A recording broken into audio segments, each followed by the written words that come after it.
Evan, thank you. New tonight, a government report is shedding more light on the growing problem of prescription drug abuse. According to the Substance Abuse and Mental Health Services Administration, there were close to 1 million emergency room visits in 2009 involving the misuse of pharmaceuticals.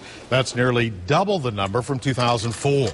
The report also reveals a 400% jump in the number of people seeking treatment for addictions to painkillers from 1998 to 2008. And in many states, more people are now dying from prescription drugs than from car accidents.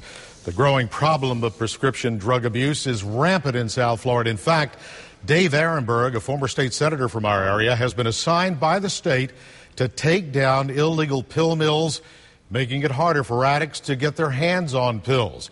Our report tonight from Evan Axelbank, who's joining us live tonight from outside Ehrenberg's new office on North Flagler Drive in West Palm Beach. Evan?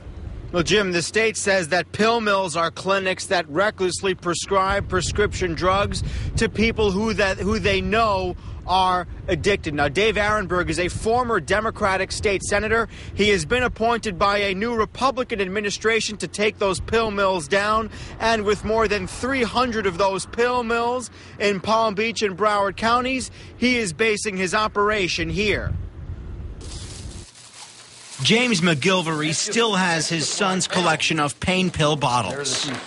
We need somebody to stand up to these drug companies and these killer doctors and these dens of hell pill mills and tell them, you know what? No more. His son is serving a 3-year sentence for stealing money to pay for the thousands of pain pills that he took each month.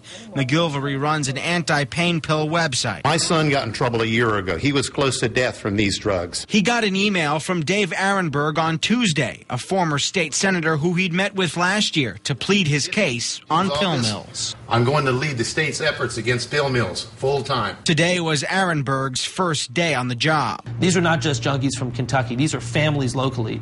Someone who's injured at work and then they get hooked on this medication, and it's only too easy to get the drugs. He wants to require anyone who visits a clinic for pills to take a drug test first. He also wants a state database to track patients and to make it harder for clinics to hand pills over to those who pay more up front. Florida used to be the cocaine capital of the country. This is worse because cocaine is hard to get and expensive. This is easy, it's plentiful, and it's cheap. For now, the latest push gives McGilvery new hope that his cries are being heard. If he has my spirit, if he goes out there and knows that he's carrying the voice and the spirit of our loved ones that these killer doctors and these pill mills have taken from us, and he wakes up every day and say, I got that weight on my shoulders, I think he can get it done.